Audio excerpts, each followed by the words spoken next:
Un uomo di 66 anni, Pietro Marsiglia, gestore di uno stabilimento balneare, è stato ucciso a Locri, nel Regino, con 5 colpi di pistola. L'omicidio è stato compiuto per strada nei pressi della caserma dei Carabinieri alle 8:30. I Carabinieri sono stati avvertiti da una telefonata che segnalava una rissa ed un uomo a terra. Legato al clan di 'Ndrangheta Cordì, negli anni 80 l'uomo era stato condannato a 20 anni di carcere per il sequestro del commerciante Tullio Fattorusso, rilasciato dopo il pagamento di un riscatto.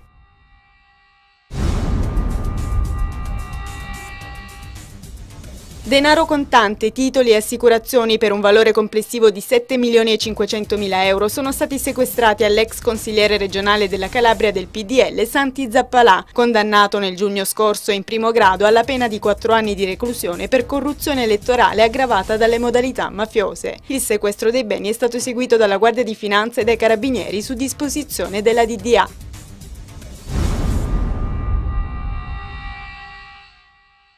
Proseguono a manifestare le mamme crotonesi contro i tagli del reparto di neonatologia previsti dall'atto aziendale dell'ASP. Un gruppetto di donne appartenenti all'associazione Cicogna Veloce si sono ritrovate stamattina di fronte all'ospedale San Giovanni di Dio per ribadire che sono insufficienti i 2 posti previsti per un settore così delicato. Alla protesta ha aderito anche l'associazione Articolo 32.